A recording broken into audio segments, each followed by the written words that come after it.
ஆண்டவருக்கு நேரா திருப்ப போறோம். நம்முடைய இருதயத்தை ஆண்டவருக்கு நேரா என்ன செய்ய போறோம்னா திருப்பி ஸ்தோத்திரம், ஆண்டவரே எனக்காக இவ்வளவு பாடுகளை நீர் பட்டிருக்கிறீர், ஆனா உமக்காக நான் எதையுமே என்ன செய்யல, நான் எதையுமே செய்யலையே அப்படிங்கிற ஒரு உணர்வு நமக்குள்ள வருமானா? உண்மையா சொல்றேன், இந்த புனித வெள்ளி இந்த நாளில் அப்படி அன்பை நாம இன்னைக்கு தியானிக்கக்கூடியவங்களா இருப்போம். அல்லேலூயா. கர்த்தருடைய நாமம் மகிமைப்படட்டும். எல்லாருக்கும் தெரிந்த பாடல், அன்பே கல்வாரி அன்பே உம்மை பார்க்கையிலே என் உள்ளம் உடையுதப்பா. எனது பாடல் எல்லாருக்கும் தெரிந்த பாடல். ஆகவே இந்த பாடலின் வரிகளை, ஒவ்வொரு வரிகளையும் நம்முடைய வாழ்க்கையோடு சம்மந்தப்படுத்தி, நம் வாழ்க்கையோடு அதை ஒப்பிட்டு, நமக்குள்ள என்ன இருக்கு இல்ல, அவருடைய அன்பு எவ்வளவு விலையேறப்பட்டது என்பதை உணர்ந்து இந்த பாடி நாம் கர்த்தரை ஆராதிக்க போகிறோம். ஆண்டவர் நல்லவர்.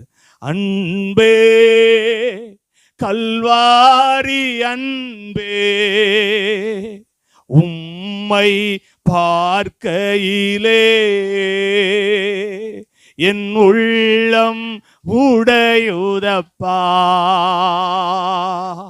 அன்பே கல்வாரி அன்பே உம்மை பார்க்கையிலே என் உள்ளம் உடையுதப்பா. இன்னும் ஒரு விஷயம் சொல்லுவோம், அன்பே கல்வாரி அன்பே உம்மை பார்க்கையிலே என் உள்ளம் உடையுதப்பா. உம்மை பார்க்கையிலே என் உள்ளம் உடையுதப்பா. தாகம் தாகம் என்று எனக்காயே நின்றே, தாகம் தாகம் என்றே எனக்காயே நின்றே, பாவங்கள் சுமந்தே பரிகார பலியானே. எங்களுடைய பாவங்கள் சுமந்தே ஒவ்வொருவரும் பரிகார பலியானே. எல்லாருடைய வாய்களை திறக்கண்டோ. அன்பே கல்வாரி அன்பே உம்மை பார்க்கையிலே என் உள்ளம் உடையுதப்பா. அன்பே கல்வாரி உம்மை பார்க்கையிலே என் உள்ளம் உடையுதப்பா. நெஞ்சிலே ஓர் ஊற்று நதியாய் பாயுதையா. நெஞ்சிலே ஓர் ஊற்று நதியாய் பாயுதையா. மனிதர்கள் மூழ்கணுமே மறுரூபமாகணுமே. எங்கள் தேசத்தில் எங்கள் கிராமங்களில் மூழ்கணுமே. உடைய அன்பின் நதிக்குள்ள, உடைய அன்பின் பேர் நதிக்குள்ள கணுமே. அன்பே கல்வாரி கல்வாரி அன்பே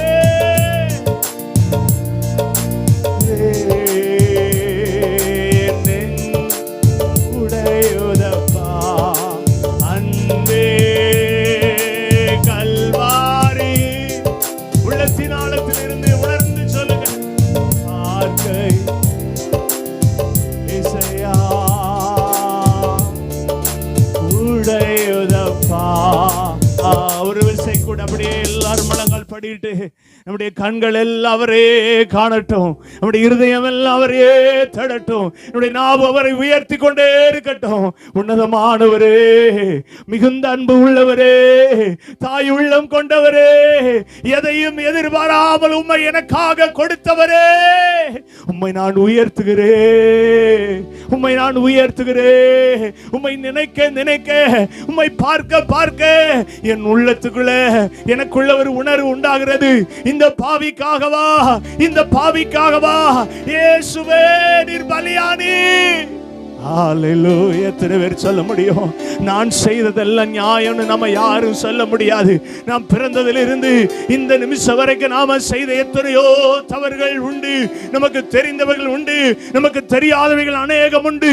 ஆனால் ஆண்டவராகிய இயேசு கிறிஸ்து எதையுமே சுட்டி காட்டாமல், எதையுமே குற்றப்படுத்தாமல் இந்த நிமிஷம் வரைக்கும் நான் உன்னை நேசிக்கிறேன் என்று சொல்லி எனக்காக உங்களுக்காக தன்னுடைய ஜீவனை கொடுத்து தன்னுடைய இரத்தத்தை சிந்தி எந்த விதத்திலையும் அவருடைய முகத்திலே மாற்றமில்லாமல் இன்னைக்கு நேசித்துக் கொண்டிருக்கிற அந்த அன்பை பார்த்து சொல்லுங்க, ஆண்டவரே நான் செய்த தவறுக்காக, நான் செய்த குற்றங்களுக்காக, நான் செய்த அக்கிரமங்களுக்காக உம்மை பலியாய் கொடுத்த அந்த அன்பை என் உள்ளத்தின் ஆழத்தில் இருந்து ஒரு விசை கூட உணர்ந்து சொல்லுகிறேன்.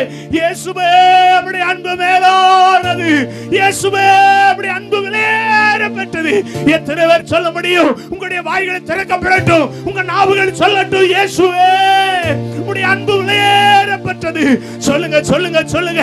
இந்த உலகத்தில் இருக்கிற எந்த தகப்பனை விட, எந்த தாயை விட, எந்த சகோதரனை விட, எந்த உலகத்தில் இருக்கிற ரத்த பந்தத்தை விட சொல்லுங்க, என் ஆண்டவராகிய இயேசுவின் அன்பு விலையேறப்பட்டது, விலையேறப்பட்டது. ஹalleluya. ஒரு விசை கூட கர்த்தருடைய சமூகத்தில் உங்களுடைய இருதயம் ஊற்றப்படட்டும். Ribala daraba, riba shabala darakama, ribala diandaraba, rakaba riandare, riba shabala durakabala darabala, ribala diakala barabala. Hallelujah. நெஞ்சமே என் இயேசுவை நீ நினை, உள்ளமே உனக்குள்ளே ஒரு உருகுதல் உண்டாகட்டும். கடினமான இருதயங்கள் எல்லாம் இன்னைக்கு உருகட்டும், கடினமான சிந்தைகள் மாறட்டும். எனக்காக இயேசு மரித்தார், எனக்காக இயேசு மரித்தார். இப்படிப்பட்ட ஒரு நாளில் எனக்காக அவர் காட்டி கொடுக்கப்பட்டார். அவரை ஓ குற்றமில்லாதவரை, பாவம் செய்யாதவரை போர் சேவர்கள் இழுத்து சென்றாரே. எனக்காக, எனக்காக குற்றவாளியாக, குற்றவாளியாக, குற்றவாளியாக ஆதிக்கணும், குற்றவாளியாக ஆவணிக்கணும். அவர் குற்றவாளியாதினாரு, அவர் பாவியாதினாரு. எந்த பாவமும் இல்லாதவன், எந்த பாவமும் செய்யாதவன்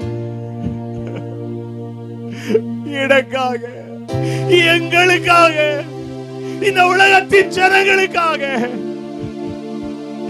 எல்லா பாவத்தையும், எல்லா அக்கிரமத்தையும், எல்லா மீறுதலையும் என் ஆண்டவர் ஏற்றுக்கொண்டாரே, என் தேவன் ஏற்றுக்கொண்டாரே. இருளில் இருக்கிற ஜனங்களுக்கு ஒரு விடுதலையை கொடுக்க, இருளுக்குள்ள இருக்கிற ஜனங்களை வெளிச்சத்துக்குள்ள கொண்டு வர ஒருவர் பலியாரா. அவர் வேற யாரும் அல்ல, என் அருமை இரட்சகர், என் மீட்பர், நான் ஆராதிக்கிற இயேசு கிறிஸ்துவாகிய ஒரே ஒரு தெய்வம். ஹalleluya.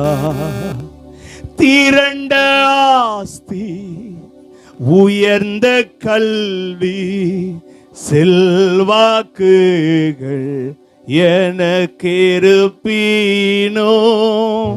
திரண்ட ஆஸ்தி, உயர்ந்த கல்வி, செல்வாக்குகள் எனக்கு இருப்பீனோ. குருசை நோக்கி பார்த்த எனக்கு, குருசை நோக்கி பார்த்த எனக்கு உரிய பெருமை யாவும் அற்பமே. உரிய பெருமை யாவும் அற்பமே. விந்தை கீரி சுராஜா உந்தன் ஏழ்மை, உந்தன் சிலுவையின் மேன்மை. எத்தனை பேர் சொல்ல முடியும்? கிறிஸ்தே சுராஜா உந்தன் சிலுவை மேன்மை உந்தன் சிலுவையின் மேன்மை விந்தை கிறிஸ்தே சுராஜா உந்தன் மேன்மை உந்தன் சிலுவையின் மேன்மை விந்தை கிறிஸ்தே சுராஜா உந்தன் சிலுவையின் மேன்மை உந்தன் சிலுவையின் மேன்மை. அல்லேலூயா. ஒரு விசை கூட ஆண்டவர், இந்த வாழ்க்கைக்கு நான் எந்த விதத்திலையும் தகுதியானவன் இல்லப்பா. இந்த தகுதியுடைய மரணத்தினால் உண்டானது, உடைய ஜீவனால் உண்டானது, உடைய இரத்தத்தினால் உண்டானது, உடைய பாடுகளினால் உண்டானது. நினைவு கூறுகிறோம்ப்பா. சொல்லுங்க, வாயை திறந்து நினைவு கூறுகிறோம்ப்பா, நினைவு கூறுறோம்ப்பா, நினைவு கூறுறோம்ப்பா. இயேசுவே, நினைவு கூறுறோம். எங்களால் உண்டானதல்ல, எங்களால் உண்டானதல்ல, எங்களால் உண்டானதல்ல. இந்த வாழ்க்கை எங்களால் உண்டானதல்ல, இந்த மேன்மை எங்களால் உண்டானதல்ல. எல்லாம் நீர் எங்களுக்கு கொடுத்தது. உம்முடைய ஜீவனை கொடுத்து எங்களுக்கு நீர் கொடுத்தீர். உம்முடைய இரத்தத்தை சிந்தி எங்களுக்கு கொடுத்தீர். நீர் பாடுகளை மெய்யா ஏற்றுக்கொண்டு நீர் எங்களுக்கு இந்த மேன்மையை கொடுத்தீர். நினைவு கூறுகிறோம், நினைவு கூறுகிறோம். ஒரு விசை கூட வாயை திறந்து சொல்லுங்க, என் வாழ்க்கையில கிடைத்த எல்லாத்துக்கும் காரணம் இயேசு ஒருவர் மாத்திரம்தான். எத்தனை பேர் சொல்ல முடியும்? என் வாழ்க்கையில் கிடைத்த எல்லாவற்றிற்கும் காரணம் இயேசு ஒருவர் மாத்திரம்தான். இயேசு கிறிஸ்துவின் தியாகம் மட்டும்தான். என் படிப்போ, என் ஞானமோ, என் திறமையோ, என்னுடைய செல்வமோ, என்னுடைய வசதிகளோ ஒன்றுமே இல்லை, ஒன்று இல்லை, ஒன்று இல்லை. எந்த மனிதனும் இல்லை, எந்த நபரும் இல்லை. இயேசு ஒருவர் தான் காரணம். நல்ல ஒரு ஆராதனையை தந்ததுக்காக உள்ளத்தின் ஆழத்தில் எல்லாரும் கர்த்தரை ஸ்தோத்திரம் பண்ணுவோம். ஸ்தோத்திரம், ஸ்தோத்திரம், ஸ்தோத்திரம். முழங்கால் படிட்டு ஒரு 3 காரியங்களுக்காக மாத்திரம் நாம் ஜெபிக்க போகிறோம். ஆண்டவர் நல்லவர். முதலாவது ஸ்தோத்திரம். நமக்காக இயேசு இந்த உலகத்தில் வந்து, ஆமா ஸ்தோத்திரம், அவர் பாடுகளை பட்டு அதை இந்த உலகத்தில் சகித்தது போல நாமும் இந்த உலகத்தில் சகிக்கணும். கிறிஸ்துவின் அன்பை வெளிப்படுத்தக்கூடியவங்களா நாம் என்ன செய்யணும்?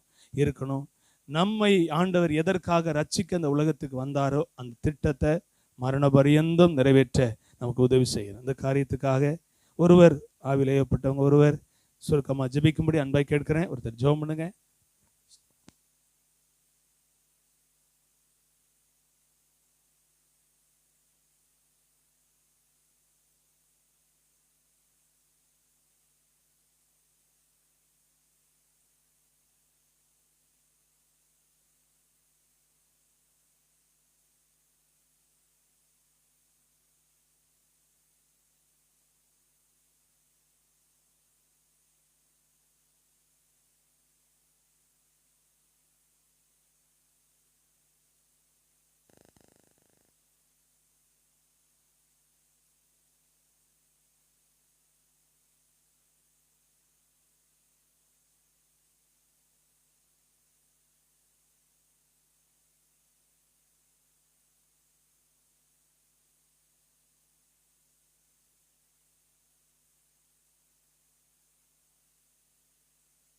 நாம் அப்படியே எழுந்து நின்று கர்த்தருக்கு நாம் காணிக்கை செலுத்தும் போது ஸ்தோத்திர ஒரு பாடலை பாடுவோம்.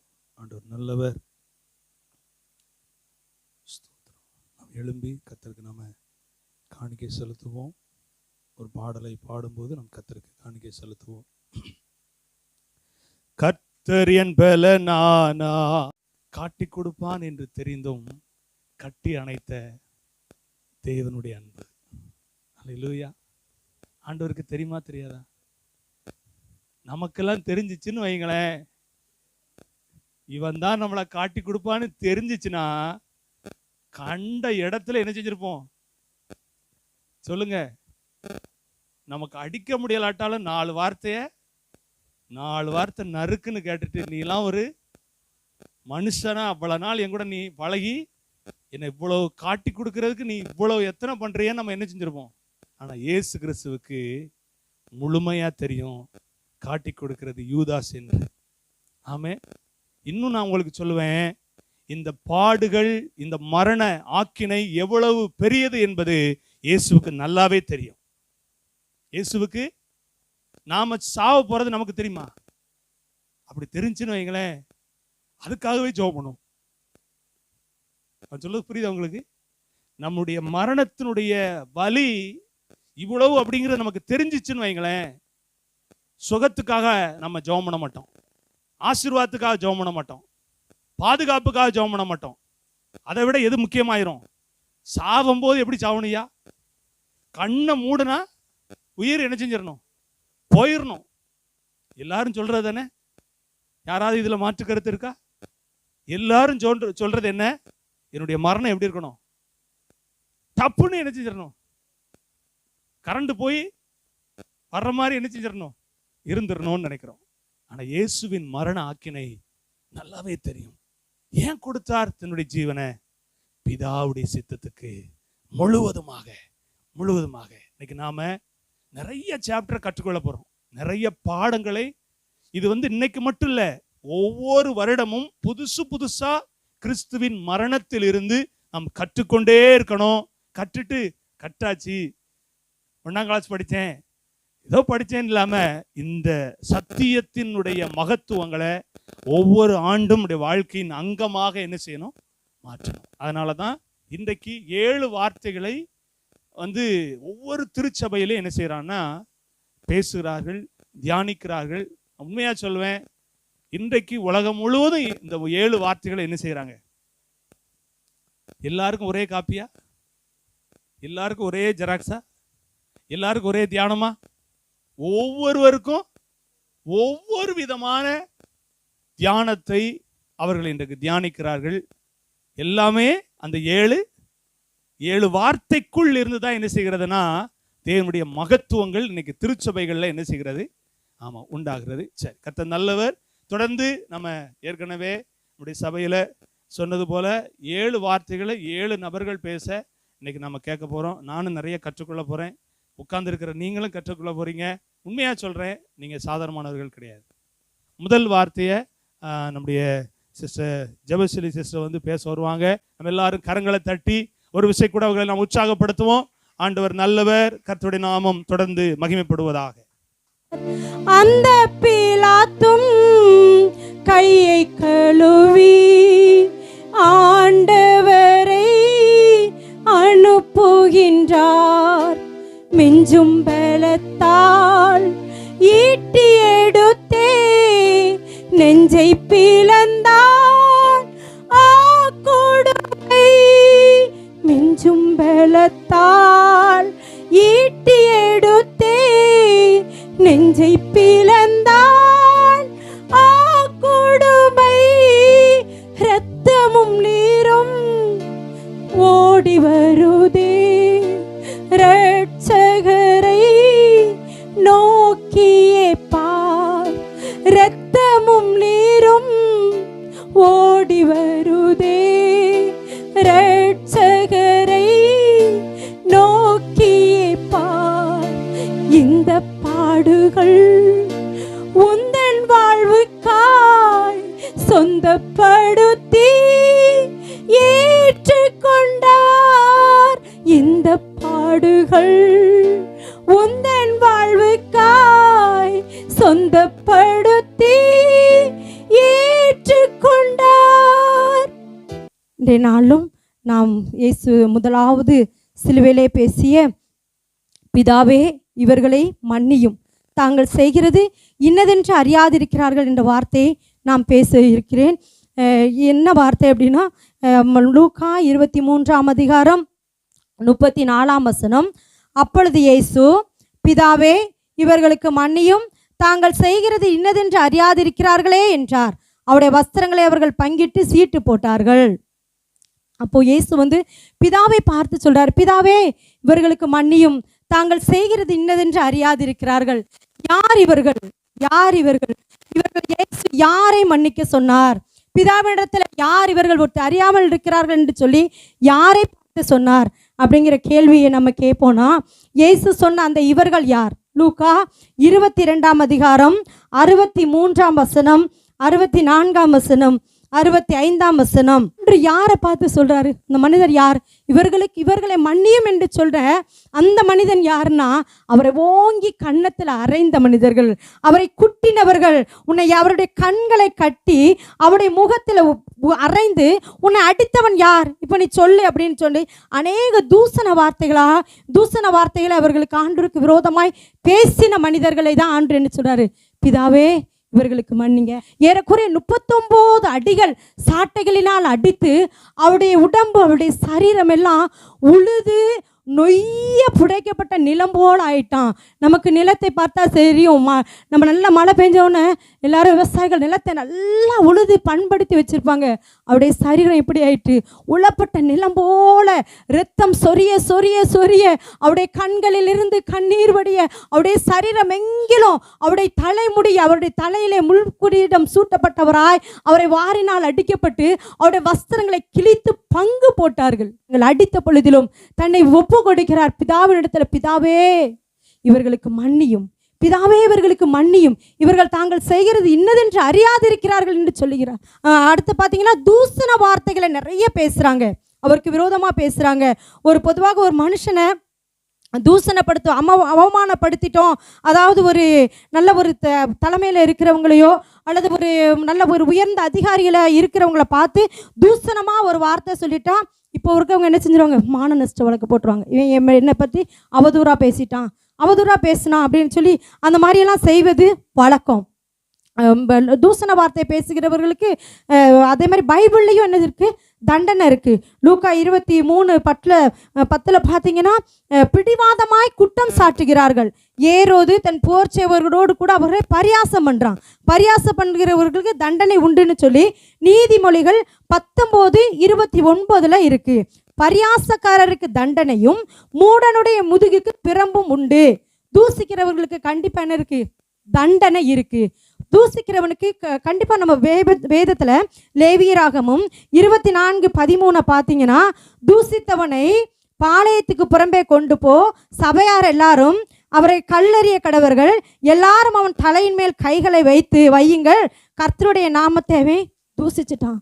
லேவியராகமத்தில் இருக்கு. அப்போ ஆண்டவர் அவர்களை பார்த்து தான் சொன்னார், பிதாவே இவர்களுக்கு மன்னியும், தாங்கள் செய்கிறது இன்னதென்று அறியாது இருக்கிறார்கள்.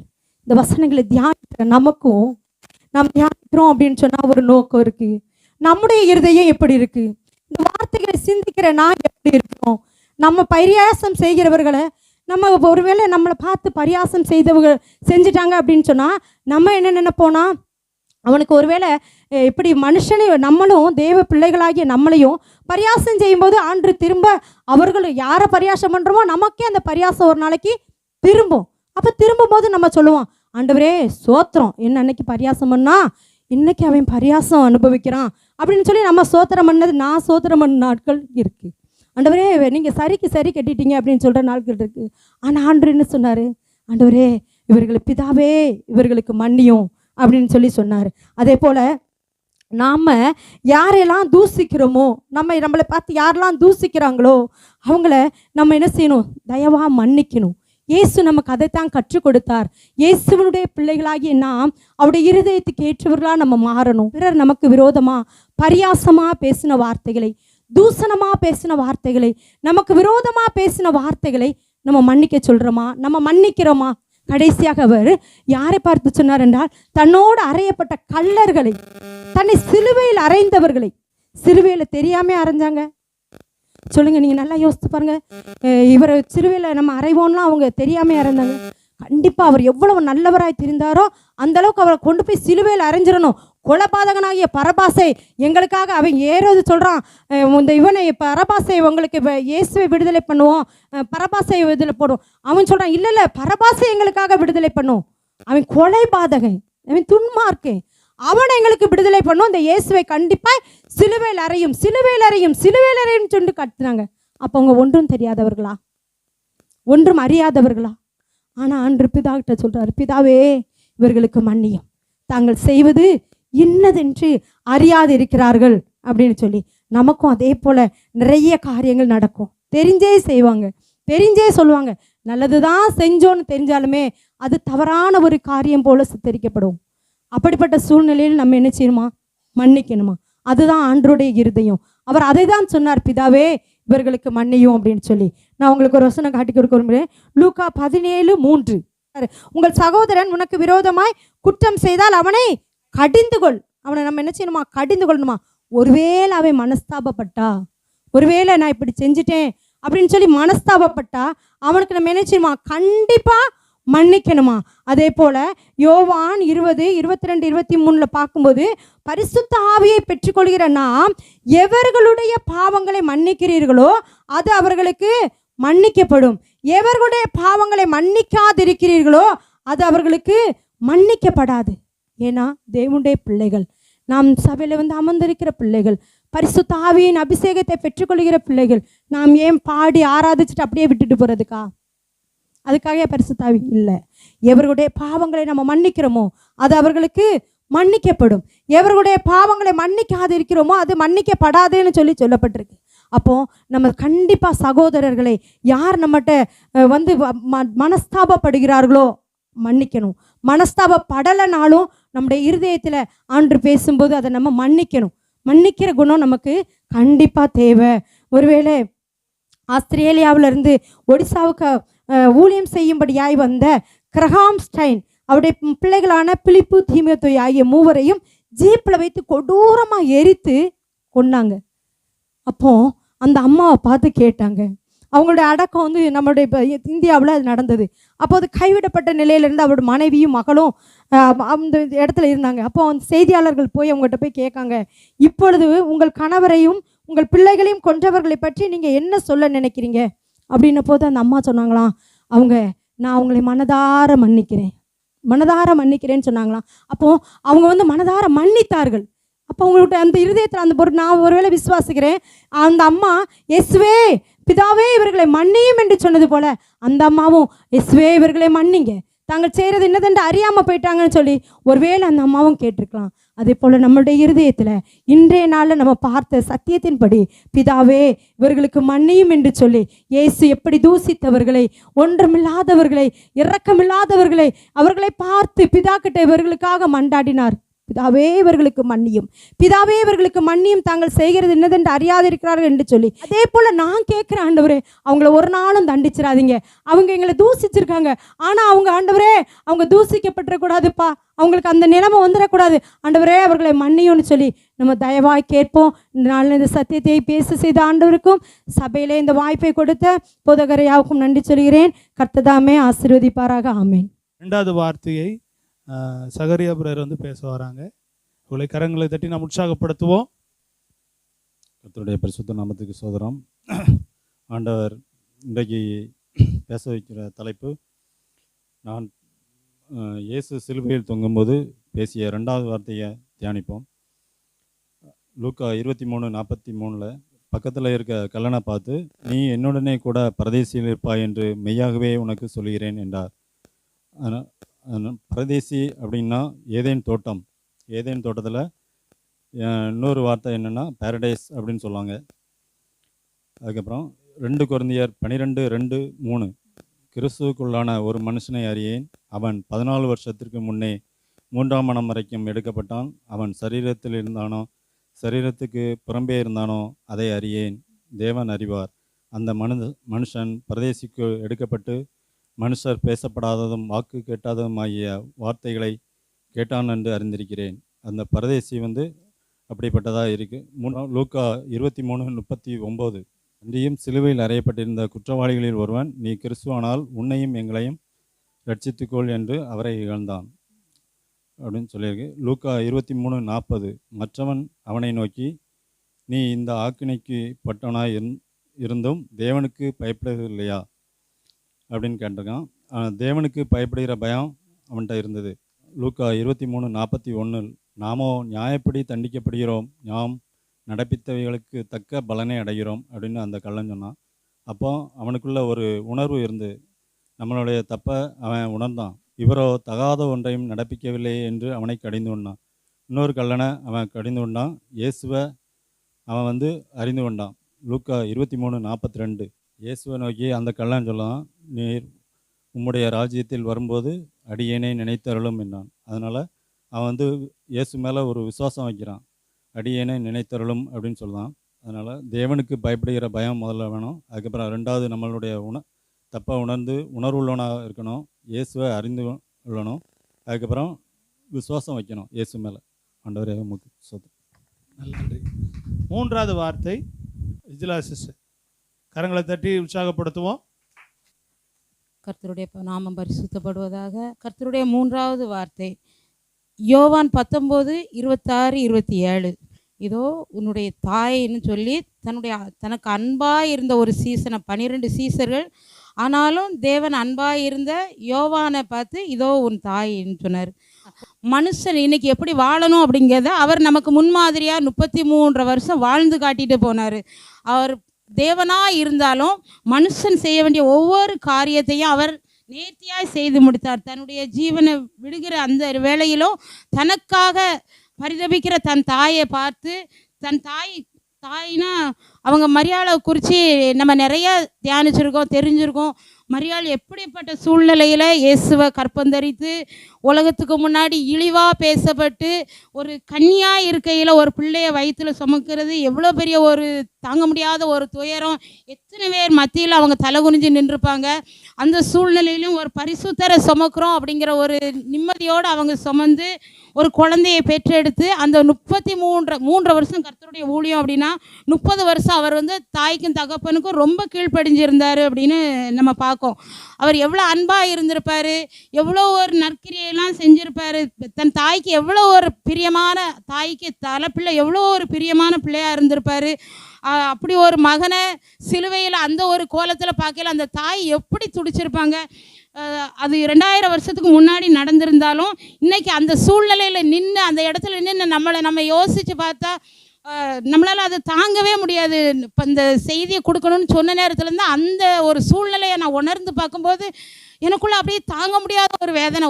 நம்ம உலகத்தில் இப்போ இருக்க காலத்தில் பார்த்திங்கன்னா பிள்ளைங்க ஆகவே மாட்டாங்க, பொறுப்பே இல்லாத பிள்ளைங்களாக இருக்காங்க. ஆனாலும் நம்ம பிள்ளைங்களை குறித்து நம்ம எத்தனை மனவேதனைப்படுதோம். ஒரு இடத்துல நம்ம பிள்ளை தலை குனிஞ்சிடக்கூடாது, நம்ம பிள்ளை ஒவ்வொரு காரியத்திலையும் கர்த்தருக்கு பிரியமாக இருக்கணும்னு எப்படிலாம் போராடுதோம். ஆனால் ஒரு பிள்ளைக்கு ஒரு தேவனே தனக்கு பிள்ளையாக பிறந்திருக்கப்போ அவங்க எவ்வளோ கீழ்ப்படிஞ்சிருப்பாங்க.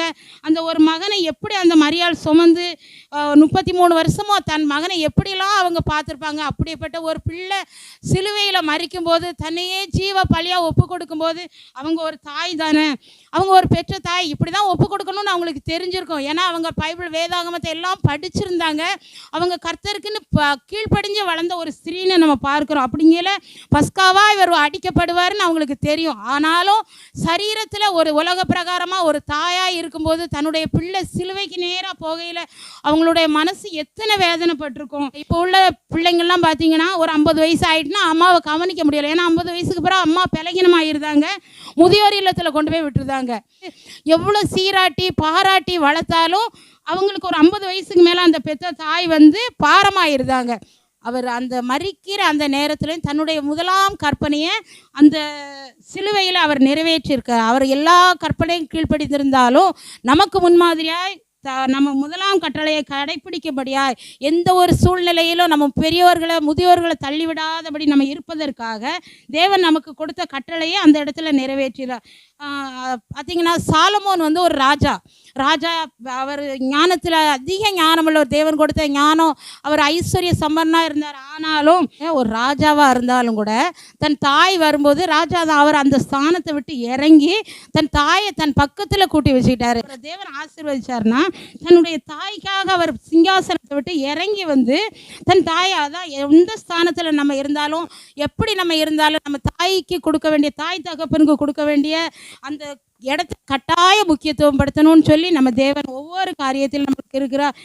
இன்னும் பார்த்தீங்கன்னா நீதிமொழிகள் 23:22 பார்த்தீங்கன்னா, உன்னை பெற்ற உன் தகப்பனுக்கு செவி கொடு, உன் தாய் வயது சென்றவளாய் இருக்கும்போது அவளை அசட்டை பண்ணாதேன்னு சொல்லி நீதிமொழிகள் 23:22 இருக்கு. கொஞ்ச நாளாக நான் பார்க்குறேன், ஒரு வயதானவங்ககிட்ட ஒரு 5 நிமிஷம் நம்ம போய் பேசினா அவங்க அவ்வளோ நேசிக்காங்க. ஒரு அம்மாவை பார்த்து போன வாரம் உட்காந்து இருந்தேன், என்னம்மா செய்தீங்க, எப்படி இருக்கீங்க அப்படின்னு. அவங்க என் கையை பிடிச்சிட்டு அவ்வளோ அழுதாங்க. எனக்கு 6 பிள்ளைங்கம்மா, ஒரு நிமிஷம் இப்படி என் பக்கத்தில் உட்காந்து என் கூட பேசுறதுக்கு அசிங்கப்படுதாங்க அப்படின்னு சொல்லிட்டு அவங்க பேரை அவனை கடந்து போகிறாங்க. அவங்க சொல்லுங்க, இவங்க இந்த பையனுக்கு என்கிட்ட இருந்தால் ஒரு மாதிரி வாட வருதான் அப்படின்னு. அந்த நேரம் நான் வீட்டில் வந்து அழுதேன், ஆண்டவரே இப்படி ஒரு சூழ்நிலையில் எந்த பிள்ளைங்களும் போயிடக்கூடாது, நம்ம பிள்ளைங்கள்லாம் இப்படி இருக்கக்கூடாது அப்படின்னு சொல்லி. இன்னும் கடைசியாக பார்த்தீங்கன்னா, யோவானை பார்த்து கர்த்தர் சொல்கிறார், இதோ உன் தாய் அப்படின்னு. 12 சீசர்கள் உண்டு, அவருக்கு பிரியமான சீசர்கள் தான். ஒவ்வொரு சீசர்களையும் பார்த்தீங்கன்னா ஒவ்வொரு வழியில் கர்த்தருக்கு ரொம்ப பிரியமாக இருந்தாங்க. ஆனாலும் கடைசி நேரத்தில் யோவானை பார்த்து கர்த்தர் சொல்கிறார், இதோ உன் தாய் அப்படின்னு. அதாவது இன்னும் என்ன சொல்கிறாருன்னா, அவர் இடத்துல அதிகமாக அன்பு வச்சுருந்தாரு அப்படின்னு சொல்லிட்டு. அப்போ அவர் ஒவ்வொருவர்களையும் ஆராய்ந்து அறிந்திருக்கிற தேவனாக இருக்கிறார். அப்போது இவர்கிட்ட தான் இந்த பொறுப்பை கொடுக்கணும்னு சொல்லி யோவானை பார்த்து கொடுக்குறார். அந்த இடத்துல யோவான்கிட்ட அப்படி சொல்லப்போ அவருடைய மனநிலை எப்படி இருந்திருக்குன்னு பாருங்கள். பாஸ்டர் சொல்லிட்டாங்க, ஞாயிற்றுக்கிழமை செய்தி கொடுக்கணும் நீங்கள் அப்படின்னு சொல்லிட்டு. அந்த 3 நாள் தூக்கமே வரமாட்டேங்கி. ஆண்டவரே நான் என்ன சொல்ல, நம்ம என்ன பேச, ஏன்னா நம்மக்கிட்ட ஒரு சின்ன பொறுப்பு, ஒரு 5 நிமிஷம் நின்று பேச போகிறோம். ஆனாலும் பொறுப்புன்னு ஒன்று கையில் வரப்போ நம்மளுக்கு வந்து தூக்கம் வரல. சாப்பிட்டாலும் இன்னைக்கெலாம் 12:30 எந்திரிச்சு உட்காந்துருக்கேன்னா என்ன பேசுவேன் அப்படின்னு சொல்லிட்டு. அப்போ இந்த யோவான்கிட்ட இந்த பொறுப்பை கொடுக்கப்போ யோவான் என்ன மனநிலையில் இருந்திருப்பாருன்னு நீங்கள் நினச்சி பாருங்க. அதாவது தன்னுடைய தாய் அவருக்கு மரியாளுக்கு ஏற்கனவே மற்ற பிள்ளைங்கள்லாம் உண்டு, மற்றொன்று 2 பிள்ளைங்கள்லாம் இருக்குதுன்னு சொல்லி பைபிளில் இருக்குது. ஆனாலும் கர்த்தர் ஆவிக்குரிய ஒரு மகன்கிட்ட தன்னுடைய தாயை ஒப்படைக்காரு.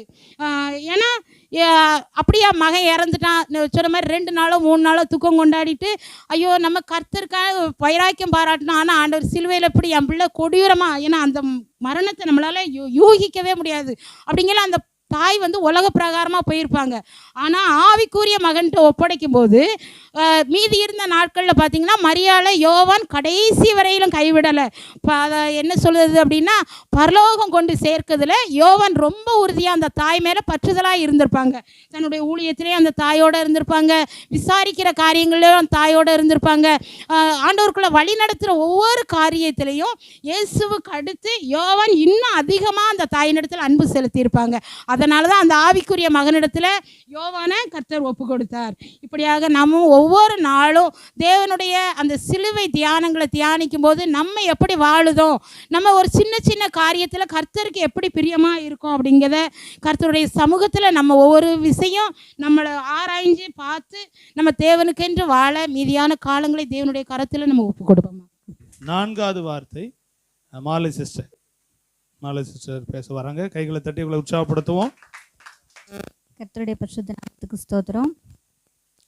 இன்றைக்கும் கூட நம்ம ஆண்டவர் வந்து சிலுவையில் இருக்கும்போது அவர் பேசின வார்த்தைகளை குறித்து நம்ம தியானிக்கும்.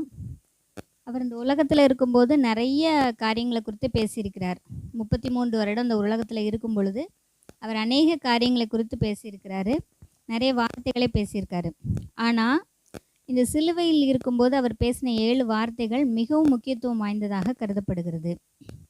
இன்றைக்கி கூட நம்ம சிலுவையில் அவர் இருக்கும்போது பேசின வார்த்தையில் நான் எடுத்துக்கொண்ட வார்த்தை என்ன அப்படின்னா, மத்தேயு 27:46, ஏலி ஏலி லாமா சபக்தானி, என் தேவனே ஏன் என்னை கைவிட்டீர் என்கிற 4வது வார்த்தை.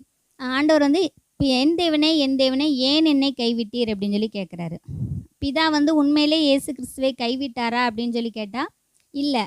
ஆனால் ஏன் ஆண்டவர் இந்த வார்த்தையை சொல்கிறாரு, ஏன் என்னை கைவிட்டீங்கப்பா அப்படின்னு சொல்லி அவர் கேட்குறாரு. ஏன் அப்படின்னா, இந்த உலகத்தினுடைய மொத்த ஜனங்களுடைய பாவங்களையும் ஆண்டவர் வந்து தன் மீது சுமந்து கொண்டார். அதனால் அவருடைய பாவமாக நமக்காக அவர் மாறினதுனால பிதாவினுடைய முகம் வந்து ஆண்டவருக்கு மறைக்கப்பட்டதாம். அதனால் அந்த முகத்தை பார்க்க முடியாத அந்த சூழ்நிலையில் ஆண்டவர் தவித்து தான் ஏன்பா என்னை கைவிட்டீங்க அப்படின்னு சொல்லி அவர் வந்து கேட்குறாரு அந்த நேரத்தில். இன்னொன்று என்னென்னு கேட்டால், ஆண்டவர் இந்த உலகத்தில் பிறக்கும் போதே அவர் வந்து சிலுவை இந்த உலகத்தில் பிறக்கணும், மனிதனாய் பிறக்கணும், சிலுவையில் மரித்து 3ஆம் நாள் உயிரோடு எழும்பணும் அப்படிங்கிறது நிறைய தீர்க்கதரிசிகளால் சொல்லப்பட்ட முன்குறிக்கப்பட்ட ஒரு வார்த்தை தான். ஆண்டவருக்கு தெரியும் நம்ம சிலுவையில் மரிக்கணும், 3ஆம் நாள் உயிரோடு எழும்பணும் அப்படிங்கிறது ஆண்டவருக்கு தெரியும். ஆனால் கூட ஆண்டவர் வந்து அந்த சூழ்நிலையை வந்து அவரால் தாங்க முடியல. ஏன்னா பிதாவினுடைய முகம் மறைக்கப்பட்டதுனால அவர் வந்து அந்த சூழ்நிலையை அவரால் ஏற்றுக்கொள்ள முடியல. ஏன் அப்படின்னு சொன்னால், பிதாவும் அவர் வந்து எப்பொழுதுமே ஒன்றாவே இருந்திருக்காங்க. அந்த பிதாவினுடைய உறவு துண்டிக்கப்பட்டதுனால தான், அந்த பிதாவினுடைய உறவு வந்து அந்த முகம் வந்து அந்த நேரத்தில் மறைக்கப்பட்டதுனால. ஏன் அப்படின்னா, அந்த மொத்த ஜனங்களுடைய பாவங்களையும் அவர் வந்து தன் மீது ஏற்றுக்கொண்டார். அப்போது அந்த பாவத்தை பார்க்க மாட்டாத சுத்த கண்ணனாகிய பிதா வந்து அவர் தனது முகத்தை மறைத்து கொண்டாராம். அதனால் பூமி எங்கும் இருளும் அந்தகாரமும் இருந்தது 9ஆம் மணி நேரத்தில் அப்படின்னு சொல்லப்பட்டிருக்கு. அந்த நேரத்தில் தான் ஆண்டவர் அந்த வார்த்தையை சொல்கிறாரு, என் தேவனே என் தேவனே ஏன் என்னை கைவிட்டீர் அப்படின்னு சொல்லிட்டு. இப்போ வேதத்தில் பழைய ஏற்பாட்டில் பார்த்தீங்கன்னா நிறைய இடத்துல ஆண்டவர் வந்து நான் உன்னை விட்டு விலகுவதில்லை, உன்னை கைவிடுவதில்லை அப்படின்னு சொல்லி நிறைய தன்னுடைய பிள்ளைகளுக்கு அவர் சொல்லியிருக்காரு. ஆபிரகாமுக்கு சொல்லியிருக்காரு, மோசேக்கு சொல்லியிருக்காரு, யோசுவாவுக்கு சொல்லியிருக்காரு. ஆனால் நான் உன்னை விட்டு விலகுவதும் இல்லை, உன்னை கைவிடுவதும் இல்லை அப்படின்னு சொல்லியிருக்கிற தேவன் வந்து தன்னை கைவிட மாட்டார் அப்படிங்கிறது இயேசு கிறிஸ்துவுக்கு நல்லாவே தெரியும். ஏன்னா உலக பிரகாரமான ஒரு தகப்பன் தாய் கூட தன்னுடைய பிள்ளைகளை கைவிடாத பட்சத்தில் பிதா வந்து தன்னை கண்டிப்பாக கைவிட மாட்டார் அப்படிங்கிறது இருக்குது. ஆனால் ஆண்டவர் வந்து அந்த நேரத்தில் அந்த பிரிவை வந்து உணர்ந்ததுனால தான் அவர் வந்து அந்த வார்த்தையை சொல்கிறாரு. எப்படி அப்படின்னு சொன்னால், அந்த உலக பிரகாரமாக ஒரு எடுத்துக்காட்டு என்னன்னு கேட்டிங்கன்னா, ஒரு தாய் வந்து தன்னுடைய குழந்தைய சுமக்கிறாங்க. அவங்க சுமந்த நாள் முதல் அந்த குழந்தை இந்த உலகத்துக்கு வர்றதுக்கு 10 மாதம். அந்த 10 மாதமும் அந்த குழந்தையும் அந்த தாயும் மட்டும்தான் இருப்பாங்க. வேறு யாருமே அந்த குழந்தைய வந்து பார்த்துருக்க மாட்டாங்க. ஆனால் அந்த தாய் வந்து தன்னுடைய வயிற்றில் சுமக்கும் பொழுதே அந்த குழந்தைக்கும் தனக்குமான ஒரு உறவு வந்து அந்த குழந்தைக்கு அந்த அம்மாவுக்கும் இருக்கும். அப்போ அவங்க வந்து என்னென்னா, அந்த தொப்புள் கொடி உறவு தான் அந்த 2 பேருக்கும் இருக்கிறது. அப்படி இருக்கும்போது 10 மாதம் ஆயிடுச்சு, அதுக்கப்புறம் அந்த குழந்தை வந்து இந்த உலகத்துக்கு கண்டிப்பாக வந்து தான் ஆகணும். ஆனால் அந்த இப்போ வெளியில் வரும்போது அந்த தொப்புள் கொடி உறவு வந்து கண்டிப்பாக துண்டிக்கப்பட்டால் மட்டும்தான் இந்த உலகத்துக்கு வந்து இந்த புதிய ஒரு வாழ்க்கை, புதிய ஒரு உலகத்தை அந்த குழந்தை வந்து பார்க்க முடியும். இல்லை அப்படின்னா அந்த இருட்டான ஒரு 10 மாதம் ஒரு கருவறையில் இருக்கும்போது ஒரு இருண்ட வாழ்க்கை தான் அந்த குழந்தைக்கு. ஆனால் அந்த உறவு துண்டிக்கப்படும் போது, தொப்புள் கொடி அப்படிங்கிற உறவு துண்டிக்கப்படும் போது தான் அந்த குழந்தை வந்து இந்த புதிய உலகத்துக்கு வந்து அந்த தாய் வந்து நினைப்பான், நான் பார்க்காத எல்லா சந்தோஷத்தையும் என் குழந்தை இந்த உலகத்துக்கு வந்து பார்க்கணும் அப்படின்னு சொல்லி அவன் நினச்சி இந்த குழந்தைய இந்த உலகத்துக்கு கொண்டு வருவாங்க. அப்போது அந்த குழந்தைய உலகத்துக்கு கொண்டு வர்றதுக்கு இல்லை வேண்டாம், அந்த கொடியை வந்து நீங்கள் துண்டிக்காதீங்க அப்படின்னு எந்த தாயும் சொல்கிறதில்ல. ஏன்னா அப்படி துண்டிக்கப்பட்டால் மட்டும்தான் அந்த குழந்தை வந்து நல்லதொரு வாழ்க்கையை வாழ முடியும். அதே மாதிரி அந்த கொடியை துண்டிக்கப்படுறதுக்கு நம்ம எவ்வளோ கஷ்டப்படுவோம் அப்படிங்கிறது நம்ம ஒரு தாயாக நம்ம எல்லாருக்குமே தெரியும். அந்த பிரசவத்தின் போது நமக்கு ஏற்படுற தவிப்பு, அந்த வேதனை எல்லாமே இருந்தால் கூட அந்த குழந்தை அந்த உலகத்துக்கு வந்துருச்சு அப்படிங்கும்போது நம்ம எல்லோரும் மனமகிழ்ச்சியோடு நம்ம இருப்போம். அதே போல தான் பிதாவும் வந்து இயேசுவுக்கு தன்னுடைய முகத்தை மறைப்பதும், அந்த உறவு கைவிடப்பட்டது, துண்டிக்கப்பட்டது அப்படிங்கிறதும் அவங்க 2 பேருக்குமே மிகவும் கடினமான ஒரு காரியம்தான். ஆனால் அப்படி செஞ்சால் மட்டும்தான் நம்ம எல்லாருமே இந்த உலகத்தில் இருந்து நம்ம வாழ்ந்தாலும் இந்த பாவமான வாழ்க்கையை விட்டுட்டு ஆண்டவர் நமக்காக வைத்திருக்கிற நித்திய ஜீவனை சுதந்திரிப்பதற்காக அவர் வந்து அந்த உறவை கண்டிப்பாக துண்டிச்சு தான் ஆகணும். அதுக்கு அவர் வந்து தன்னை வந்து ஒப்பு கொடுத்து தான் ஆகணும். அப்போது இருளில் இருக்கிற ஜனங்கள் பெரிய வெளிச்சத்தை கண்டார்கள் அப்படின்னு சொல்லி வேதத்தில் இருக்குது. அப்போ நம்ம இருளில் இப்போ இருக்கிறோம். ஒரு தாயின் வயிற்றில் குழந்தை எப்படி இருக்கோ அதே மாதிரி நம்ம எல்லாருமே இருளில் தான் இப்போ இருந்துட்டு இருந்தோம். ஆனால் ஆண்டவர் வந்து அவர் தன்னுடைய ஒரே பேரான குமாரனை நமக்காக கொடுத்து அவருக்கும் பிதாவுக்குமான உறவை துண்டித்ததுனால நம்ம எல்லாரும் நித்திய ஜீவனை, பரிசுத்தமான வாழ்க்கை வாழ்வதற்கு அவர் வந்து நம்மளை வந்து தயார்படுத்துறதுக்காக தான் அந்த வார்த்தையை வந்து அவர் வந்து அனுமதிச்சார், பிதா வந்து அனுமதிச்சார் அப்படின்னு சொல்லலாம். அதனால் ஆண்டவர் வந்து நம்ம மேலே ஒரு தாயை போல் அன்பு வைத்து அவர் வந்து இந்த உலகத்துக்கு வந்து நமக்காக தன்னுடைய ஜீவனை கொடுத்து அவர் வந்து பிதா வந்து ஒன்றாவே இருந்தால் கூட நமக்காக நம்ம வந்து நல்லா இருக்கணும் அப்படிங்கிறதுக்காக, ஒட்டுமொத்த ஜனங்களுடைய பாவங்களை போக்குவதற்காக பிதா வந்து அவரை கைவிடப்பட்டது போன்ற உணர்வு இருந்தால் கூட கைவிடாமல் அவரை வந்து மறுபடியும் அந்த கைவிடப்படுதல் அப்படிங்கிறது வந்து ஒரு நன்மைக்கு ஏதுவானது தான் இருந்திருக்கு. அதனால் நம்ம வந்து அவர் நமக்காக தான் அந்த காரியத்தை செஞ்சார் அப்படின்னு சொல்லி நம்ம நம்பணும். கைவிடப்படுதல் அப்படிங்கிறது அது வந்து ஒரு நல்ல விஷயமா தான் அந்த இடத்துல இருந்திருக்கு. சிலுவையில் அவர் இருக்கும்போது பிதா கைவிடப்பட்டது அப்படிங்கிறது அது ஒரு நல்லதுக்காக தான். ஏன்னா நம்ம நித்திய ஜீவனை சுதந்திரித்து கொள்ளணும், அவர் 3ஆம் நாள் உயிரோடு எழுந்து நம்ம எல்லாரையும் பரலோகத்துக்கு அழைத்து செல்ல வேண்டும் என்பதற்காக தான் அப்படின்னு சொல்லி இந்த வார்த்தையை பேசுவதற்கு ஆண்டவர் கொடுத்த கிருபைக்காக நன்றி. இந்த 5வது வார்த்தை அம்மா பேச வராங்க. கரங்களை தட்டி உற்சாகப்படுத்துவோம். கர்த்தருக்கு சோத்திரம், கர்த்தருடைய பரிசுத்த நாமத்துக்கு கொடாக்கூடிய இருக்கிறோம். என்னை தாகமாக இருக்கிறேன் என்று வார்த்தையை எனக்கு கொடுத்துருக்காங்க. அந்த வார்த்தையை உணர்ந்தேன். ஏற்கனவே என் மேலே தாகமாக, ஆண்டவர் ரொம்ப தாகமாக இருக்கேன்னு நான் முதல்ல உணர்ந்தேன். ஏன்னா சபையில் வந்தேன்னே ஒரு இடத்துல உட்காந்துருப்பேன், மறுபடி வாசனை கேட்டு அப்படி பேசிட்டு மறுபடி சாப்பிட்டுட்டு திரும்ப வாசமாக தோத்திரம் போட்டு வீட்டுக்கு கொட்டிடுவேன். அந்த மாதிரி என்னை ஆண்டவர் தெரிந்தெடுத்துறார். என் மேலே ரொம்ப தாகமாக இருந்திருக்கான்னு முதல்ல என்ன உணர்ந்தேன். இன்னைக்கு இப்படி தாகமாக இருக்க போய் இந்த வார்த்தை நம்மளுக்கு ஆண்டு கொடுத்துருக்காரு அப்படின்னு நினச்சி உணர்ந்தேன். அதில் யோவான் 19:28 வேத வாக்கியம் நிறைவேறத்தக்கதாக அவர் நம்ம மேலே தாகமாக இருக்கிறார் என்று நம்ம இதில் யோவானில் எழுதியிருக்கு. அதை நம்ம பார்க்கோம். அதுக்கு அந்த தாகமாக இருக்கிறதுக்கு உடனே என்ன செஞ்சுருக்காங்க, அவங்க வந்து ஆகாரத்தில் கசப்பு கலந்த காடியை கொடுத்துருக்காங்க. அந்த காடியை கொடுத்தார்கள். இந்த ஆகாரத்துக்கு கசப்பு கலந்த காடியை கொடுத்தார்கள், அதை தாகத்துக்கு குடிக்க கொடுத்தாருன்னு போட்டிருக்கு. அவர் சரீரத்தில் தாகமாக இருந்ததுக்கு தாகமாக இருந்தாரான்னு இல்லை, அவர் எல்லாத்துக்குமே தண்ணி கொடுத்துருக்காரு. ஆனால் அவருக்கு தாகம் எப்படி வந்ததுன்னு தெரியலை எனக்கு. அவர் தாகமாக இருந்தேன்னு இல்லை சொல்கிறாரு. நம்ம எப்படி தாகமாக இருந்தார், மாறாவில் கூட இஸ்ரவேல் மக்களை மாறாவில் கொண்டு போகும்போது மோசை நடத்தும்போது கசப்பான தண்ணியை மோசை மதுரமாக மாற்றிருக்கார். அதுக்கப்புறம் வனாந்தரத்தில் தண்ணியே 3 நாள் தண்ணி இல்லாதவங்களுக்கு அவர் என்ன செஞ்சுருக்காரு, கண்மலையை பிளந்து தண்ணி கொடுத்துருக்காரு.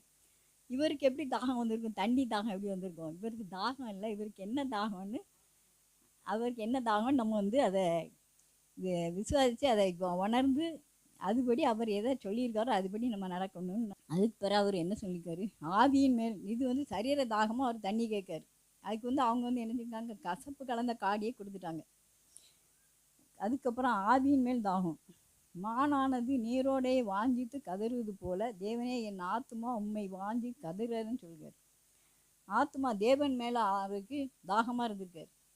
இயேசுவுக்கு வந்து தேவன் மேல் தாகமாக இருக்கார். நம்மளும் அவர் எப்படி இருந்தாரோ அதே மாதிரி நம்மளும் அவருக்கு மேலே தேவன் மேலே தாகமாக இருக்கணும். நீதியின் மேல் பசிதாகமாக இருக்கிறவர்கள் பாக்கியவான்கள், அவர் திருப்தி அடைவார்கள். அந்த நீதியின் மேல் தாகம் அடைவர்கள் எப்படின்னா, அவர் எப்படி என்ன நீதி, அவர் உலகத்தில் எல்லாமே நீதியாக நடந்திருக்கார். அவர் எப்பொழுதுமே அநீதி உள்ளவர் அல்லன்னு நம்ம வாசிச்சிருக்கோம், பார்த்துருக்கோம், தெரியும் அவரை. ஆனால் நீதியின் மேல் நம்ம பசிதாகம் உள்ளவர்னு இருக்குது. நானே ஜீவ அப்பம், என்னிடத்தில் வருகிறவன் ஒரு காலம் பசியடையான், விசுவாசமாக இருக்கிறவன் ஒரு காலம் தாகம் அடையான் இருக்கார். அவர் மேல் விசுவாசம் வைத்து இந்த தாகத்தை நம்ம தீர்க்கணும். அவர் தாகத்தை நம்ம தீர்த்து கொள்ளணும். சமாரிய ஸ்திரீ அந்த சமாரிய நாட்டில் போய் ஆண்டவர் என்ன செஞ்சிருக்காரு, கிணற்று அருகே உட்காந்து யாக்கோப்பு கிணறுன்னு எழுதி அதுக்கிட்ட இருந்து தாகத்துக்கு தாய் என்று அவளை பார்த்து கேட்கார். அவள் வந்து நீர் யூதனாக இருக்க, நான் சமாரியா இருக்கேன், எப்படி நீர் வந்து என்னிடம் தண்ணி கேட்கலாம், எப்படி கொடுக்க முடியும் அப்படின்னு கேட்டோன்னா அவர் வரணுன்னு என்ன சொல்கிறாரு, நீ யார்கிட்ட தாகத்துக்கு தண்ணீர் கேட்கன்னு தெரியாமல் அறிந்திருக்கிறாய், என்ன இன்னார் என்று அறிந்திருந்தாயானால் நீ என்னிடத்தில் அவரிடத்தில் கேட்டிருப்பாய், அவர் உனக்கு நீ ஜீவ தண்ணீரை கொடுத்திருப்பார் என்றார். நான் கொடுக்கும் தண்ணீரை குடிக்கிறவனுக்கு ஒரு காலம் தாகம் உண்டாகாது, நான் அவனுக்கு கொடுக்கும் தண்ணீர் அவனுக்குள் நித்திய காலமாய் ஊறுகிற நீரூற்றாய் இருக்கும் என்றார். அப்போ அவரிடத்துல நித்திய காலமாய் ஊறுகிற நீரூற்று, அவர் ஜீவ தண்ணீர் நம்ம கொடுக்குறார். அவருக்கு அந்த சரி தண்ணியை கொடுக்கல. அவன் வந்து கேட்க, எனக்கே கொடுங்கப்பா அந்த தண்ணியை, அந்த தாகம் உண்டாகாமலும் இந்த கிணத்துல நான் தண்ணி எடுக்காமலும் இருக்கேன், எனக்கு ஜீவ தண்ணியை எனக்கு கொடுங்க அப்படின்னு சொல்லி கேட்டுட்டு அந்த ஊருக்குள்ளே போய் எல்லாத்தையும் ஒரே கூட்டிகிட்டு வந்து மேசியா வந்திருக்காரு, அவர் என்னை பற்றி எல்லாமே சொல்கிறாருன்னு சொல்லி உடனே அந்த ஊர் ஜனங்களை பூரா கூட்டி வந்து அவர்கள் பூரா இயேசுக்கு இயேசுடைய ரட்சிப்பை அவர் அடைய முடியா அந்த தாகத்தோடு, இயேசு எந்த ஆத்ம தாகத்தோடு இருந்தார், அந்த ஆத்மாக்களை பூரா அந்த நல்ல சமாரிய ஸ்திரீ வந்து கூட்டு வந்து எல்லாத்துக்கும் ரட்சிப்பை கொடுத்தது போல் நம்மளும் ஆண்டவருடைய தாகத்தை தீர்க்கணும். ஆத்ம தாகத்தை தீர்க்க எல்லா மனுஷரும் நம்ம சொந்தம், இப்போ எல்லாத்துக்குமே சொந்தமாக ஒருத்தருமே ரட்சிக்கப்பட்டா இருந்து நானும் ஜெவனிட்டு தான் இருக்கேன், ஒன்றும் இல்லை. ஆண்டவர் இப்போ நான் ஆண்டவர்கிட்ட கேட்டு, ஆண்டவரே இப்படியாவது இந்த தாகத்தை நாங்கள் தீர்க்கணும், எப்படியாவது எல்லாரும் ரட்சிப்பு அடையணும், ரட்சிப்பு பெற்றுக்கொள்ளணும், ஜீவ தண்ணீரை உம்மிடத்தில் நாங்கள் பெற்றுக்கொள்ளணும் அப்படின்னு நான் ஜெபம் பண்ணிக்கிட்டு இருக்கேன். சோதரா 6வது வார்த்தை அப்பா பேச வராங்க. இயேசு சிலுவையில் பேசிய 6வது வார்த்தை யோவான் 19:30. இது ஒரு தெய்வீக பவர் உள்ள வார்த்தை. இது இவர் சர்வலோகத்தையும் படைத்த சர்வ வல்லமையுள்ள தேவனாக இருக்கிறபடினால் அவர் இந்த இடத்திற்குள்ள நுழையணுங்கிற காரணத்துக்காகவே தன்னை ஒப்பு கொடுத்தார். இதை குறித்து பரலோகத்தில் பிதாவினுடைய திட்டம் ஒரு பெரிய திட்டம். ஏன்னா ஆதாம் ஏவாளும் வஞ்சிக்கப்பட்ட பொழுதே இவருக்கு யாரை அனுப்புனா இதை வெல்ல முடியும், யாரை அனுப்புனா இதை ஜெயிக்க முடியும், இயேசு கிறிஸ்துவை ஒப்பு கொடுத்தார். ஏன்னா இது எல்லாராலையும் முடியாது, எல்லாராலும் தாக்கு பிடிக்க முடியாது, எல்லாராலும் ஒன்றுமே செய்ய முடியாது. அதனால தான் ஆண்டவராகிய இயேசு கிறிஸ்துவை இந்த திட்டத்துக்கு ஒப்பு கொடுத்தார். உலக தோற்றத்திற்கு முன்னே மனிதனை பாவத்தில் விழப்பண்ணன யார்? பிசாசு. பிசாசுக்கு ஒவ்வொருத்தரை பற்றியும் ஆண்டவரை மாதிரி க்ளீனாக தெரியும், யார் யாரை என்னென்ன பண்ணலாம் எப்படி அப்படின்னு தெரியும். அதனால தான் அந்த இவரை தவிர வேறு ஆளை யாரையும் இந்த கேரக்டருக்கு போட்டால் கதை ஒப்பேறாதுங்கிற காரணத்துக்காக தான் இவர் முன்னக்கூட்டியே, அதாவது தன்னுடைய ஒரே பேரான குமாரனை விசுவாசிக்கிறன் எவனோ அவன் கெட்டுப்போகாமல் நித்திய ஜீவனை அடையும்படிக்கு இவ்வளவாய் உலகத்தில் தந்து அன்பு கூர்ந்தார்னு சொல்லப்பட்டிருக்கு.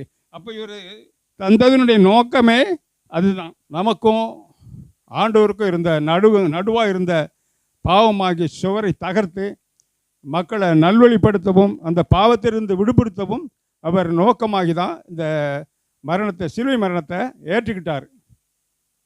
இயேசு என்னென்ன காரியம் செய்தாரோ, இயேசு என்னென்ன கஷ்டப்பட்டாரோ, இயேசு என்னென்ன பாடுகளை துன்பங்களை அனுபவிச்சாரோ அதே மாதிரி இப்போவும் என்ன செஞ்சுட்டு இருக்கு, பக்தி உள்ளவங்களுக்கு நடந்துக்கிட்டே தான் இருக்குது. இந்த நடைமுறை வாழ்க்கையை வெல்லணும்னு சொன்னால் நம்ம என்ன செய்யணும்? அனுதினமும் ஜெபிக்கணும். ஜெபம் இல்லாத வாழ்க்கை வெற்றி பெறாது. ஜெபம் இருந்தால் தான் பரிசுத்த ஆவியானவர் நம்மளோட கிரியை செய்வார். அப்படிப்பட்டதான ஒரு சூழலை நம்ம உருவாக்கணும். பரிசுத்தமாகவும் இருக்கணும், மற்றவங்களோட அன்பாக இருக்கணும். கிறிஸ்தவ வாழ்க்கை என்பதே ஒருவர் அன்பாக இருப்பதான். அப்படிப்பட்ட காரணங்களை நாம் தொடர்ந்து செய்வோம். அவர் நம்மை ஜெயப்பட பண்ணுவார். அல்லேலூயா. 7ஆம் வார்த்தை பாசமா பேசுகிறேன். கைகளை தட்டி உற்சாகப்படுத்துவோம். சரி, இந்த நாளிலே 7வது வார்த்தையை கொடுக்கும்படி தேவன் எனக்கு பாராட்டின நல்ல தயவுக்காக நான் கர்த்தரை ஸ்தோத்திரிக்கிறேன். லூக்கா எழுதின சுவிசேஷம் 23ஆம் அதிகாரம் 46வது வசனம். பிதாவே, உம்முடைய கைகளில் என் ஆவியை ஒப்புவிக்கிறேன் என்று மகா சத்தமாய் கூப்பிட்டு சொன்னார். இப்படி சொல்லி ஜீவனை விட்டார். அல்லேலூயா. இயேசு சொன்ன முதலாவது வார்த்தையின் ஆரம்பத்தை பார்த்தீங்கன்னா, முதலாவது வார்த்தை என்னன்னா, பிதாவே இவர்களுக்கு மன்னியும். கடைசி வார்த்தை, பிதாவே உம்முடைய கைகளில் என் ஆவியை ஒப்பு கொடுக்கிறேன். அப்போது பிதாவுக்கும் இவருக்கும் இருக்க தொடர்பு இதில் என்ன செய்யுது? ஆரம்பமும் பிதாதான், முடிவும் பிதாதான். அல்லேலூயா. அப்போது பிதாவிட்ட தான் முதல்ல விண்ணப்பம் எதை தான் சொல்கிறாரு? பிதாவே உங்க செய்கிறது மன்னிங்க. அப்போ முடிக்கும் போதும் பார்த்தீங்கன்னா, பிதாவே ஆவியை என்ன செய்கிறேன், உடைய கைகளில் ஒப்பு கொடுக்குறேன்னு என்ன செய்கிறாரு சொல்லுகிறார். அப்போ பிதாவே அப்படின்னு ஏன் கூப்பிட்டார் அப்படின்னா, பிதாவுக்கும் இவருக்கும் இருக்கிற கனெக்ஷன் ரொம்ப ரொம்ப, ஏன்னா ஒரு தாய்க்கும் பிள்ளைக்கும் இருக்கிற உறவு அழகாக சொன்னாங்க மாலை சிஸ்டர். தாய்க்கும் பிள்ளைக்கும் இருக்கிற உறவு என்ன சொன்னாலும் அந்த தாயிட்ட பிள்ளைகள் என்ன செய்யும், என்ன காரியனாலும் என்ன செய்யும், ஷேர். லூக்கா எழுதின சுவிசேஷம் 2ஆம் அதிகாரம் 49 எடுத்து வாசிங்க. அவர் நீங்கள் ஏன் என்னை, இதில் பார்த்தீங்கன்னா இயேசுவோட தாயும் தகப்பனும் என்ன செஞ்சிட்டாங்க, இயேசுவை விட்டுட்டு போயிட்டாங்க. அடுத்தது எத்தனை நாள் கழிச்சு பின்னால் தேடுறாங்க அப்படின்னு பார்த்தீங்கன்னா, 3 நாளைக்கு பின்பு தேவாலயத்தில் போதகர் நடுவில் உட்கார்ந்து இருக்கிறத என்ன செய்கிறாங்கன்னா பார்க்குறாங்க. அப்போ இதில் பார்க்கும்போது இயேசுட்ட கேட்கும்போது ஆண்டவர் என்ன சொல்கிறாரு, நீங்கள் ஏன் என்ன செய்கிறீங்க, தேடுறீங்க, நான் என்ன செய்யணும், என் பிதாவுக்கு அடுத்தவைகளில் என்ன செய்யணும். அப்போது அந்த காரியத்துக்காக தான் நான் என்ன செஞ்சேன், இந்த பூமிக்கு என்ன செஞ்சேன், அனுப்பப்பட்டேன். அந்த காரியங்களை என்ன செய்யணும், நிறைவேற்றி முடிக்கணும். அதனால தான் இந்த வார்த்தையில் முதல்லையும் பிதாவிட்ட என்ன செய்கிறாரு சொல்கிறாரு, கடைசி என்னன்னா பிதாவிடே நீங்கள் தந்த சித்தத்தை என்ன செஞ்சுட்டேன், செய்து முடிச்சுட்டேன், என் ஆவி என்ன செய்கிறேன் உங்கள் கையில் ஒப்பு கொடுக்குறேன் அப்படின்னு என்ன செய்கிறாரு சொல்கிறார். அல்லேலூயா. இளையகுமாரன் என்ன செஞ்சிட்டான், தூரமாக பாவத்தை நிமித்தம் என்ன செஞ்சிட்டான், தன் ஆஸ்தி அழிச்சு திரும்ப தகப்பன்னு ஓடி வரும்போது கர்த்தர் என்ன செஞ்சார், சேர்த்து கொண்டார். இதை வெளிப்படுத்தும்படி தான் எல்லா காரியங்கள்லேயும் பிதாவே பிதாவே பிதாவேன்னு நினச்சிடும். அப்பான்னு கூப்பிடும்போது நம்முடைய பாவங்கள் அவருக்கு முன்பாக என்ன செய்யாது, இருக்காது. அந்த உறவு என்ன செய்யும், நீடிக்கும் போது கர்த்தர் நம்மை மன்னித்து ஏற்றுக்கொள்ளுகிற தேவனா என்ன செய்கிறாரு இருக்கிறார். அல்லேலூயா. அப்போது அடுத்ததாக பார்த்தீங்கன்னா இதே வார்த்தையில் பிதாவே உம்முடைய கைகளில் என் ஆவியை ஒப்பு கொடுக்கிறேன். அப்போது உம்முடைய கைகளில், ஆண்டுடைய கைகளில் யாரை எதை ஒப்பு கொடுக்குறாரா, ஆவி. அவருடைய கைகளில் ஏன் ஒப்பு கொடுக்கணும்? மார்க் 14ஆம் அதிகாரம் 36லேருந்து வாசிங்க. ஆக கடவது என்றார். பின்பு அவர் வந்து அவர்கள் நித்திரை பண்ணுகிறவர்களை கண்டு பேதுருவை நோக்கி, சீமோனே, நித்திரை பண்ணுகிறாயா? 1 மணி நேரம் நீ விழித்திருக்க கூடாதா?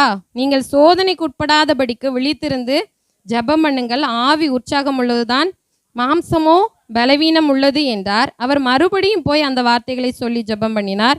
அவர் வந்தபோது அவர்கள் மறுபடியும் நித்திரை பண்ணுகிறதை கண்டு அவர்களுடைய கண்கள் மிகுந்த நித்திரை மயக்கம் அடைந்திருக்கிறபடியால் தாங்கள் மறுமொழியாக அவருக்கு சொல்லுவது இன்னதென்று இருந்தார்கள். 41 பாருங்க. அவர் 3ஆம் தரம் வந்து, இனி நித்திரை பண்ணி இளைப்பாருங்கள், போதும், வேலை வந்தது.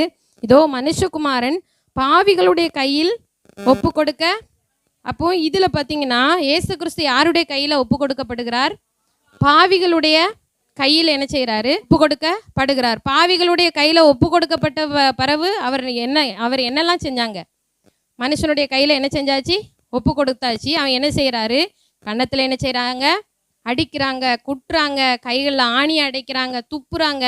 அப்போது மனுஷனுடைய கைகளில் ஒப்பு கொடுத்தோன்னா அது என்ன இல்லை, பாதுகாப்பு இல்லை. அதனால தான் இயேசு கிறிஸ்து செய்கிறாரு, என்னுடைய ஆவியை உம்முடைய கரத்தில் என்ன செய்ய ஒப்பு கொடுக்குறேன்னு என்ன செய்கிறாரு சொல்கிறாரு. அல்லேலூயா.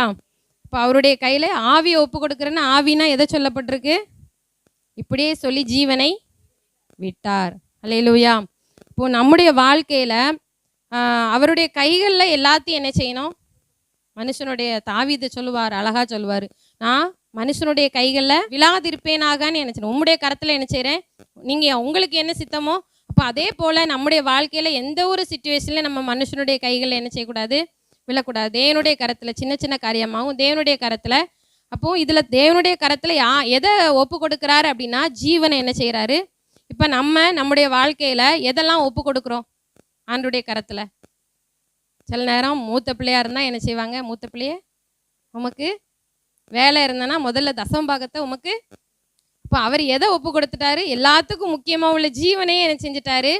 இப்போது நம்ம மனுஷங்க தான், ஆனாலும் தேவனுடைய கரத்தில் நிறைய காரியங்களை என்ன செய்யணும், ஒப்பு கொடுக்கும்போது தேவன் அதை பன்மடங்காக கர்த்தர் நமக்கு என்ன செய்வார், திரும்ப எனக்கு என்ன செய்வார், நமக்கு தருவார். அல்லேலூயா.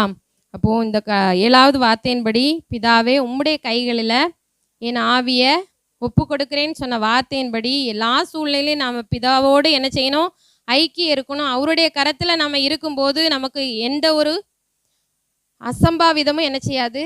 நம்மளை நாமே ஒப்பு கொடுக்கும்போது நம்ம தேவன் என்ன செய்வார், நம்மளை பாதுகாப்பாக என்ன செய்வார், வைப்பார். அப்படிங்கிறதுல ஒரு சந்தேகமும் இல்லை. அல்லேலூயா. கர்த்தர் வார்த்தையின்படி நடத்துவாராக. ஆமேன். அதோடைய நாம் மேம்படட்டும். ஒரே ஒரு வசனத்தை மாத்திரம் வாசித்து நினைவு கூர்ந்து நம்ம அப்படியே கடந்து போகலாம். ஏசாயா 53 5ஆம் வசனம் வாசிக்கலாம். காயப்பட்டார், நொறுக்கப்பட்டு,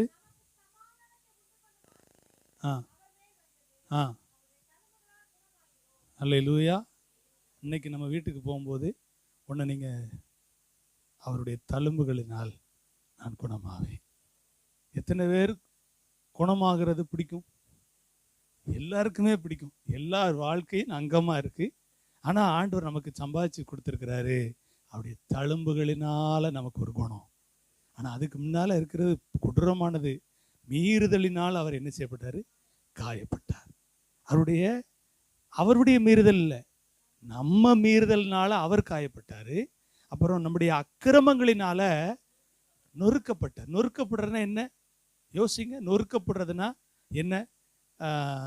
நேற்று ஒருத்தங்க பேசிட்டு இருக்கிறாங்க. ஒரு குறிப்பிட்ட காலத்துக்கு முன்னாலலாம் நம்ம வீட்டில் எல்லா வீட்லேயும் மண்பானை தான் இருக்கும். ஆனால் அந்த மண்பானையை பாதுகாக்கிற விஷயம் இருக்கு பாருங்க, மிக கொடுமையானது. அதனால தான் குக்கர் வந்துச்சு, அதனால தான் அலுமினிய பாத்திரம் வந்துச்சு, அதனால தான் ஸ்டீல் பாத்திரம் வந்துச்சு அப்படின்னு சொன்னாங்க. ஆனால் அதை கேட்ட ஒருத்தர் சொன்னார், அதுக்கு இருக்கிற மவுசு இதுக்கு, அதை காக்கணும், அதை பத்திரப்படுத்துறதுலாம் உண்மைதான். ஆனால் அதில் நம்ம வைக்கிற குழம்பு, அதில் வைக்கிற அந்த சாப்பாடு இதில் என்ன செய்யாது. ஆனால் அதை நொறுக்கிட்டா அதனுடைய தன்மை ஒன்றையும் நம்ம என்ன செய்ய முடியாது, பெற்றுக்கொள்ளவே. நல்ல குழம்பு அதில் வைக்கலாம், நல்ல கூட்டு வைக்கலாம், நல்ல சாப்பாடாக்கலாம், எதில்? மண்பானையில். ஆனால் கீழே போட்டு உடைச்சிட்டோம்னா அதை மறுபடியும் என்ன செய்ய முடியாது. ஆனால் ஈய பாத்திரத்தை போட்டு கீழே போட்டோம்னா நெளிஞ்சிரும். மறுபடியும் நெளிசில் ஒரு பருப்பு மத்தை வச்சு டப்பு டப்பு டப்புன்னு அடிச்சுட்டு மறுபடியும் என்ன செஞ்சிடலாம், அதில் குழம்பு. ஆனால் பானையில். அப்போ இயேசு கிறிஸ்து நமக்காக முற்றிலும் நொறுக்கப்பட்டார். இந்த ரெண்டும், காயப்பட்ட அனுபவமும் நொறுக்கப்பட்ட அனுபவமும் தான் சமாதானத்தை உண்டு பண்ணும் ஆக்கினை அவர் மேலே வந்துச்சு. அது அவருக்கு கிடையாது. அந்த சமாதான ஆக்கினை நமக்காகவே கர்த்தர் அவர் மேலே ஏற்று நமக்கு டிரான்ஸ்ஃபர் பண்ணிட்டாரு. இப்போ நம்ம எல்லாரும் உரிமையோடு சொல்ல போகிறோம், அவருடைய தழும்புகளினால நான் குணமாகிறேன். அல்லேலூயா. ஜெபம் பண்ணுவோம். கண்ணை மூடி ஆண்டவருடைய சமூகத்தில். நல்ல பிதாவே, இயேசு கிறிஸ்துவின் நாமத்தில் இந்த நல்ல அருமையான இந்த புனித வெள்ளி அப்படிங்கிற இந்த நாளில் நாங்கள் சபையாராய் கூடி துதிக்க, பாட, ஆராதிக்க, ஜெபிக்க, ஆண்டவரே நல்லா ஆண்டவரே ஸ்தோத்திரம். பிள்ளைகள் 7 வார்த்தைகளை ஆழமாய் சிந்தித்து, ஆழமாய் நம்முடைய சமூகத்தில் தியானித்து இந்த நாளில் எங்கள் மத்தியில் பேசுவதற்கு கிருபைகளை தந்து, நம்முடைய பிள்ளைகள் எவைகளெல்லாம் தியானித்தார்களோ, எவைகளெல்லாம் அந்த இடத்துல பேசினார்களோ, அந்த வார்த்தைகள் வெறும் வார்த்தை அல்ல, அது ஜீவன் உள்ள வார்த்தை. அந்த வார்த்தையின்படி அவருடைய வாழ்க்கையிலும் கேட்டவர்களுடைய வாழ்க்கையிலையும் தேவன் மகத்துவமான காரியங்களை செய்யுங்க. இந்த ஆராதனையின் துவக்கம் முதற்கொண்டு இம்மட்டுமா எங்களோடு இருக்கிற கர்த்தருக்கு மகிமையை, கனத்தை, துதிய, புகழ, ஸ்தோத்திரத்தை செலுத்துகிறோம். நாங்கள் இந்த இடத்தை விட்டு போகும்போது ஒரு நிச்சயத்தோட கடந்து போகிறோம். நம்முடைய தழும்புகளினால் நாங்கள் குணமாகிறோம்.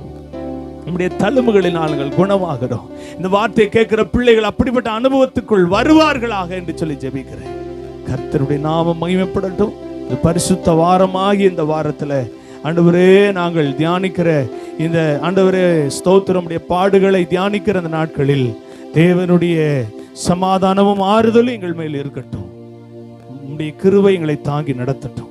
உயிர்த்தெழுந்த பண்டிகையை, உயிர்த்தெழுந்த இயேசு கிறிஸ்துவோடு இணைந்த அனுபவத்தோட எங்க ஆவிக்குரிய வாழ்க்கையில உயிர்ப்பிக்கப்பட்ட அனுபவத்தோடு கொண்டாடி மகிழ தேவன் சபையாகி எங்களுக்கும் இந்த வார்த்தையை கேட்கிற ஒவ்வொரு பிள்ளைகளுக்கும் அனுக்கிரகம் பண்ணும். தாழ்த்துகிறோம், பெருமையாக்குகிறோம். இயேசுவின் நாமத்தில் ஜெபிக்கிறோம் நல்ல பிதாவே. என் ஆத்துமாவே கர்த்தரை ஸ்தோத்திரி, என் முழுலமே பரிசுத்த நாமத்தை ஸ்தோத்திரி. என் ஆத்துமாவே கர்த்தரை ஸ்தோத்திரி. கர்த்தர் செய்த சகல உபகாரங்களை மறவாதே. அவர் என் அக்கிரமங்களை எல்லாம் மன்னித்து, என் நோய்களை எல்லாம் குணமாக்கி, என் பிராணனை அழிவுக்கு விலக்கி மீட்டு, என்னை கிருபையினால் இரக்கங்களினாலும் முடிசூட்டி, நன்மையால் என் வாயை திருப்தி ஆக்குகிறார். கழுகுக்கு சமானமாய் என் வயது திரும்ப வாழ வயது போலாகிறது. ஆமென். அல்லேலூயா, அல்லேலூயா, அல்லேலூயா. கர்த்தர் உங்களை ஆஸ்வதிப்பாராக. ஆமென், ஆமென். ஸ்தோத்திரம்.